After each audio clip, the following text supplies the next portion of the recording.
കൊലയാളി പിടിയിൽ പക്ഷേ കൊല്ലിച്ചതാര്?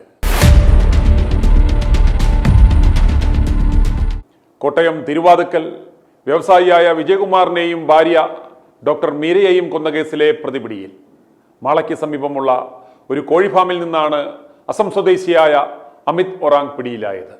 ഗാന്ധിനഗർ SHOയുടെ നേതൃത്വത്തിലുള്ള പോലീസ് സംഘം ഇന്ന് പുലർച്ചെ മാള പോലീസിന്റെ സഹായത്തോടെ അസം സ്വദേശികൾ കൂട്ടത്തോടെ താമസിക്കുന്ന സ്ഥലത്ത് നിന്നാണ് പ്രതിയെ പിടികൂടിയതെന്ന് പോലീസ് അറിയിച്ചു. അവസാനമായി മൊബൈൽ ഫോൺ ഓണായപ്പോൾ സേലത്തായിരുന്നു ടവർ ലൊക്കേഷൻ കാണിച്ചത്. പ്രതിയുടെ കയ്യിൽ 10ഓളം ഫോണുകളും നിരവധി സിം കാർഡുകളും ഉണ്ടായിരുന്നു. ഇതുപയോഗിച്ചായിരുന്നു ആളുകളെ ഇയാൾ ബന്ധപ്പെട്ടിരുന്നതെന്ന് പോലീസ് തിരിച്ചറിഞ്ഞു. എന്നാൽ സേലത്ത് ടവർ ലൊക്കേഷൻ കാട്ടിയതിന് പിന്നിൽ പോലീസിനെ തെറ്റിദ്ധരിപ്പിക്കുവാനുള്ള ശ്രമമായിരുന്നു എന്ന് മനസ്സിലാക്കിയതോടെ കരുതലോടെ നീങ്ങിയ പോലീസ് സംഘം മാളയിൽ നിന്നും ഇയാളെ പിടികൂടുകയായിരുന്നു. ഇതിൽ നിന്നും അമിത് ഒരു പ്രൊഫഷണൽ കുറ്റവാളിയാണെന്ന് നമുക്ക് മനസ്സിലാക്കാം. കൊല്ലപ്പെട്ട വിജയകുമാറിന്റെ വീട്ടിലെ മുൻ ജോലിക്കാരനായിരുന്നു അസം സ്വദേശി അമിത് ഒറാങ്. സമീപത്തെ CCTV ദൃശ്യങ്ങളിൽ നിന്നുള്ള നിർണായക വിവരങ്ങളിൽ നിന്നാണ് അമിതാണ് കൊലപാതകി എന്ന് പോലീസ് ഉറപ്പിച്ചത്. CCTV ദൃശ്യങ്ങളിൽ നടന്നു പോകുന്നയാൾ അമിത് ഒറാങ് ആണെന്ന് പോലീസ് സ്ഥിരീകരിച്ചു. കൊല്ലാൻ ഉപയോഗിച്ച മഴുവിൽ നിന്ന് ലഭിച്ച വിരലടയാളം ഇയാളുടേതാണെന്നും പോലീസ് കണ്ടെത്തിയിട്ടുണ്ട്. ചൊവ്വാഴ്ച രാവിലെ ജോലിക്കാരി രേവമ്മ വന്നപ്പോഴാണ് കൊലപാതക വിവരം അറിയുന്നത്. കേൾവി പരിമിതിയുള്ള തോട്ടക്കാരൻ ബോണ്ടിരാജ് ഔട്ട് ഹൗസിൽ ഉണ്ടായിരുന്നിട്ടും വിവരമൊന്നും അറിഞ്ഞിരുന്നില്ല. തിങ്കളാഴ്ച രാത്രി ഏതാണ്ട് 12:30-നും 1-നും ഇടയിലാണ് കൊല നടന്നതെന്ന് കരുതുന്നു. മൃതദേഹങ്ങൾ 2 മുറികളിലായി ആയിരുന്നു കിടന്നിരുന്നത്. കോടാലി കൊണ്ട് തലക്കടിച്ച ശേഷം തലാണ കൊണ്ട് മുഖം അമർത്തി മരണം ഉറപ്പാക്കിയെന്നാണ് കരുതുന്നത്.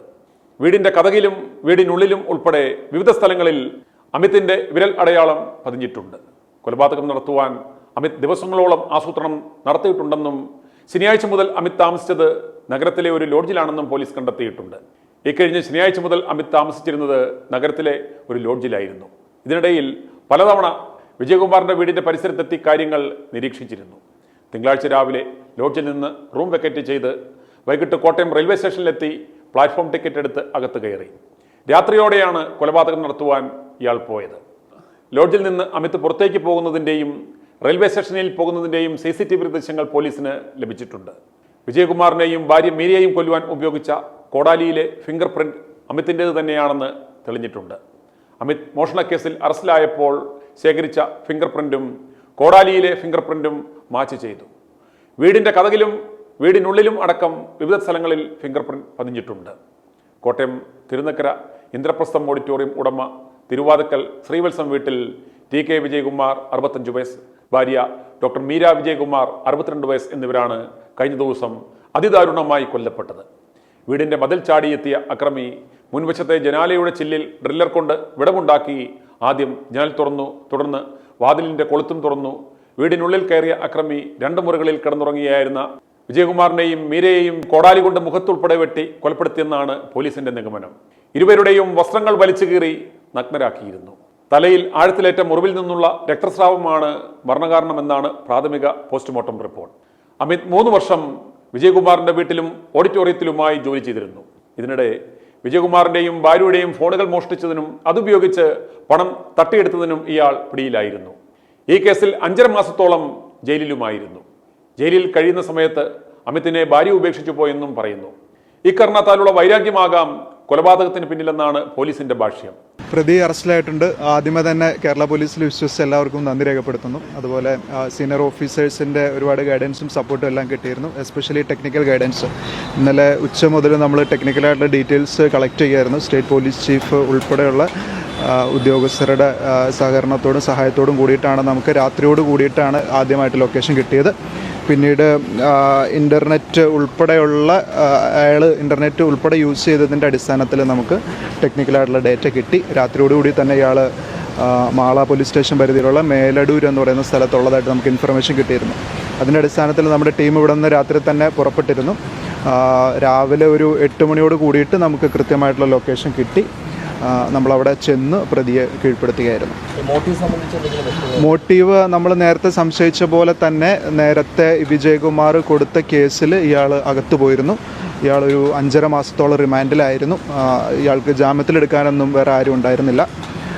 പിന്നെ ഇയാളെ ജാമ്യത്തിലെടുത്തത് കോട്ടയത്ത് തന്നെയുള്ള 2 സ്ത്രീകളാണ്.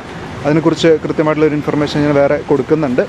അവർ ജാമ്യം എടുക്കാൻ വേണ്ടി മാത്രം സഹായിക്കുന്ന ആൾക്കാരാണ്. ജയിലിൽ കിടന്ന് പരിചയപ്പെട്ടിരുന്ന ഒരു വ്യക്തി മുഖാന്തരം 2 സ്ത്രീകളാണ് ജാമ്യം എടുത്തു കൊടുത്തത്. അപ്പോൾ ഈ 5.5 മാസത്തോളം റിമാൻഡിൽ കഴിഞ്ഞതിൻ്റെയും പിന്നീട് ഇയാളുടെ കുടുംബം വൈഫ് എന്തോ ഇട്ടേച്ചു പോവോ അങ്ങനെ എന്തോ ഇഷ്യൂസൊക്കെ ഉണ്ടായി. അപ്പോൾ അതിൻ്റെ പ്രതികാരം എന്നോണം ആയിരിക്കാം ഇത്രയും ക്രൂരമായ കൊലപാതകം ചെയ്തതെന്നാണ് നമ്മുടെ അസംഷൻ. ആളെ നമ്മൾ കൂടുതൽ ചോദ്യം ചെയ്ത് വരുന്നുണ്ട്. അതുപോലെ വിജയകുമാറിൻ്റെ ഫോണുകൾ അവിടെ നിന്ന് അയാൾ എടുത്തിരുന്നു. അതെന്താണ് ചെയ്തത് എന്നുള്ള രീതിയിലുള്ള അന്വേഷണം കൂടെ മുന്നോട്ട് പോകും. മകൻ്റെ മരണവുമായിട്ട് ഇതിന് യാതൊരുവിധ ബന്ധവും ഇല്ല എന്നുള്ളതാണ് നമ്മുടെ 100% നമ്മുടെ ഒരു വിശ്വാസം. അങ്ങനെയാണ്. അത് 2017 നടന്ന ഒരു ഇഷ്യൂ ആയിരുന്നു. അത് അൺനാച്ചുറൽ ഡെത്ത് ആയിട്ടാണ് പോലീസ് അന്വേഷിച്ച് ചാർജ് കൊടുത്തത്. പ്രതി കോട്ടയത്തേക്കാണ് നമ്മൾ കൊണ്ടുപോകാൻ ഉദ്ദേശിക്കുന്നത്. സോഫാർ ഇല്ല എന്നുള്ളതാണ് നമ്മുടെ നിഗമനം. പിന്നെ ലേറ്റസ്റ്റ് ആയിട്ട് ഇപ്പോൾ കിട്ടിയിരിക്കുന്ന ഇൻഫർമേഷൻ ഇയാളുടെ സഹോദരൻ അവിടെ ഉണ്ടായിരുന്നു. ഇപ്പോൾ ഹൈഡ് ഔട്ട് ആയിട്ടുള്ള സ്ഥലത്ത് ഇയാളുടെ സഹോദരൻ ഉണ്ടായിരുന്നു. അപ്പോൾ സഹോദരനെയും അതുപോലെ വേറെ 2 സുഹൃത്തുക്കളും ഉണ്ടായിരുന്നു. അവരെ Thrissur Mala police preventive arrest ചെയ്ത് ഡീറ്റെയിൻ ചെയ്തിട്ടുണ്ട്. ഇയാളെ കൂടുതൽ ചോദ്യം ചെയ്തിട്ട് എന്തെങ്കിലും ഇൻഫർമേഷൻ അവൈലബിൾ ആവുകയാണെങ്കിൽ അവരെയും കൂടി നമ്മൾ കസ്റ്റഡിയിലെടുക്കും.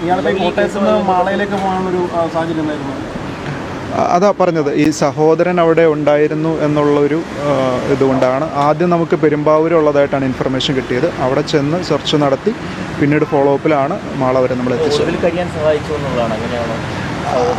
ഒളിവിൽ കഴിയാൻ സഹായിച്ചിരുന്നോ, സഹോദരൻ ഇതിനെക്കുറിച്ച് അറിവുണ്ടായിരുന്നോ, ഈ രീതിയിലുള്ള അന്വേഷണം നമുക്ക് നടത്തേണ്ടിയിരിക്കുന്നു.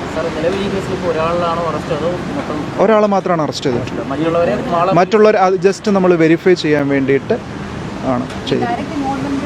ഡയറക്റ്റ് ഇൻവോൾവ്മെൻറ്റ് ഇയാൾക്ക് മാത്രമേ ഉണ്ടായിരുന്നുള്ളൂ. സ്ഥലത്തെ സാന്നിധ്യം, ഇയാളുടെ സാന്നിധ്യം മാത്രമേ ഉണ്ടായിരുന്നു. ആയിരിക്കാം. നേരത്തെ പറഞ്ഞ പോലെ മുൻവൈരാഗ്യം തന്നെയാണ്. കൃത്യമായ പ്ലാനിങ് ഉണ്ടായിരുന്നു. ഇയാൾ 19-ാം തീയതി മുതൽ കോട്ടയത്ത് വന്ന് താമസിച്ചതിന് നമുക്ക് തെളിവുകൾ കിട്ടിയിട്ടുണ്ട്. അതുപോലെ അവിടെ ലോഡ്ജിൽ വന്ന് റൂം എടുത്തതിനും കൃത്യം നടത്തുന്നതിന് മുന്നേ ലോഡ്ജിൽ നിന്ന് പുറത്തേക്ക് പോകുന്നതും കൃത്യം നടത്തി തിരിച്ചു വന്ന് വെളുപ്പിന് 5 മണിക്ക് ലോഡ്ജിൽ നിന്ന് പുറത്തു പോകുന്നതൊക്കെ ആയിട്ടുള്ള ഇൻഫർമേഷൻ. വീട്ടിൽ DVR ഇയാളാണ് എടുത്തിരിക്കുന്നത്. അതെന്താണ് ചെയ്തിരിക്കുന്നത്, എവിടെയാണ് നശിപ്പിച്ചത് അല്ലെങ്കിൽ ഉപേക്ഷിച്ചത്, ആ രീതിയിലുള്ള ഇൻഫർമേഷനും കൂടെ നമ്മൾ കളക്ട് ചെയ്യുന്നുണ്ട്. അറസ്റ്റ് രേഖപ്പെടുത്തിയിട്ടില്ല. കോട്ടയം തിരുവാതുക്കൽ റോഡിന് അഭിമുഖമായുള്ള ഈ ആഡംബര വീട് ആരും ഒന്ന് ശ്രദ്ധിക്കും. വിദൂര നിയന്ത്രണ സംവിധാനത്തോടെയുള്ള വലിയ ഗേറ്റ്, ഇടതുവശത്തായി ചെറിയൊരു ഗേറ്റ്, 6 അടിയിലധികം പൊക്കമുള്ള ചുറ്റുമതിൽ, ഇതിൻ്റെ തൂണുകളിൽ ക്യാമറയും ബെൽ സ്വിച്ചും. സ്വിച്ച് അമർത്തുമ്പോൾ വീടിനുള്ളിലെ സ്ക്രീനിൽ ഗേറ്റിൽ നിൽക്കുന്ന ആളുടെ മുഖം തെളിയും. വിദൂര നിയന്ത്രണ സംവിധാനം മുഖേന ഗേറ്റ് തുറന്നെങ്കിൽ മാത്രം സന്ദർശകന് അകത്ത് പ്രവേശിക്കാം. തലയ്ക്കടിയേറ്റു മരിച്ച ഇന്ദ്രപ്രസ്ഥം ഉടമ വിജയകുമാറിൻ്റെയും ഡോക്ടർ മീരയുടെയും വീടായ ശ്രീവത്സവത്തിലേക്ക് പ്രവേശിക്കുന്നത് ഇങ്ങനെയാണ്. ഗേറ്റ് കടന്ന് വിശാലമായ മുറ്റത്തേക്കെത്തിയാൽ വീടിന് ചുറ്റും നിരീക്ഷണ ക്യാമറകൾ, കാവൽ നായ, സ്ഥിരം കാവൽക്കാരൻ, അടുക്കള ജോലിക്കായി മറ്റൊരു ജീവനക്കാരി. ഇത്രയധികം സുരക്ഷാ സംവിധാനങ്ങൾ ഉണ്ടായിരുന്ന വീട്ടിൽ നടന്ന കൊലപാതകം നാട്ടുകാരെ മാത്രമല്ല പോലീസിനെയും അമ്പരപ്പിച്ചു. വിവരമറിഞ്ഞെത്തിയ പോലീസ് ആദ്യം പരിശോധിച്ചത് വീട്ടിലെ CCTV ക്യാമറകളുടെ DVR ആയിരുന്നു. എന്നാൽ കൊലപാതകി ഈ DVR എടുത്തുകൊണ്ടുപോയിരുന്നു. സംഭവം നടന്ന രാത്രി അക്രമി എത്തിയിട്ടും വീട്ടിലെ കാവൽ നായ കുരച്ചില്ലെന്നാണ് കാവൽക്കാരൻ പോലീസിനോട് പറഞ്ഞത്. പോലീസ് എത്തിയിട്ടും നായ കുരച്ചില്ല. ഇത് മയങ്ങിയ നിലയിലായിരുന്നു. DVR കണ്ടെത്തുവാൻ വീട്ടുവളപ്പിലെ കിണർ പറ്റിച്ച് നോക്കിയെങ്കിലും ഫലമുണ്ടായില്ല. കാവൽക്കാരൻ വീടിന് പിന്നിലെ ഔട്ട് ഹൗസിലായിരുന്നു താമസം. കേൾവിക്ക് പരിമിതിയുള്ളതിനാൽ സംഭവങ്ങളൊന്നും ഇയാൾ അറിഞ്ഞില്ലെന്നാണ് ഇയാൾ പറയുന്നത്. ചൊവ്വാഴ്ച രാവിലെ 8:45 ജോലിക്കാരി രേവമ്മ വന്നപ്പോഴാണ് വീടിൻ്റെ പ്രധാന വാതിൽ തുറന്നു കിടക്കുന്നത് കണ്ടത്. മൃതദേഹങ്ങൾ ഉള്ളിലുണ്ടായിരുന്നു. TK വിജയകുമാറും ഭാര്യ ഡോക്ടർ മീരയും വർഷങ്ങളായി കോട്ടയത്ത് താമസിക്കുന്നു. എയർഫോഴ്സിൽ ജോലി ഉണ്ടായിരുന്ന വിജയകുമാർ തുടർന്ന് 30 വർഷം സൗദിയിൽ ഉദ്യോഗസ്ഥനായിരുന്നു. ആ സമയത്താണ് കോട്ടയത്ത് ഇന്ദ്രപ്രസ്ഥം ഓഡിറ്റോറിയത്തിന് തുടക്കമിട്ടത്. കോട്ടയം നഗരസഭ മുൻ അധ്യക്ഷനായിരുന്ന TK ഗോപാലകൃഷ്ണനിൽ നിന്നാണ് ഇന്ദ്രപ്രസ്ഥം ഓഡിറ്റോറിയം വാങ്ങി പുനർനിർമ്മിച്ചത്. അക്കാലത്ത് കോട്ടയത്ത് ആധുനിക സംവിധാനങ്ങളോടെ തുറന്ന ആദ്യത്തെ AC ഓഡിറ്റോറിയമാണ് ഇന്ദ്രപ്രസ്ഥം. അതിനോട് ചേർന്ന് അത്യാധുനിക രീതിയിലുള്ള ഒരു റെസ്റ്റോറൻറ്റും പ്രവർത്തിച്ചിരുന്നു. പിന്നീട് അത് നിർത്തുകയായിരുന്നു. അക്കാലത്ത് ഇന്ദ്രപ്രസ്ഥത്തിൽ കല്യാണം നടത്തുകയെന്നാൽ പ്രൗഢിയുടെ സൂചകമായിരുന്നു. മറ്റ് ബിസിനസ് മേഖലയിൽ തിളങ്ങി നിൽക്കുമ്പോഴും വിജയകുമാറും മീരയും അടുത്ത ബന്ധുക്കളടക്കന്മാരോടും കൂടുതൽ അടുപ്പം കാണിച്ചിരുന്നില്ല. റിട്ടയേർഡ് DFO കാർത്തികേയൻ നായരുടെ മകനാണ് വിജയകുമാർ. ഡോക്ടറാണെങ്കിലും മീര പ്രാക്ടീസ് ചെയ്യുന്നുണ്ടായിരുന്നില്ല. ഒളച്ച മാമ്പറമ്പിൽ ലീലാബായിയുടെയും എയർഫോഴ്സിൽ ഉദ്യോഗസ്ഥനായിരുന്ന നീലകണ്ഠപിള്ളയുടെയും മകളാണ് മീര. ലീലാബായി ചെന്നൈയിൽ അധ്യാപികയായിരുന്നതിനാൽ മീര മെഡിക്കൽ വിദ്യാഭ്യാസം പൂർത്തിയാക്കിയത് തമിഴ്നാട്ടിലായിരുന്നു. മീരയുടെ സഹോദരങ്ങൾ ഡോക്ടർ രമയും ജയനും കോയമ്പത്തൂരിലാണ് താമസിക്കുന്നത്.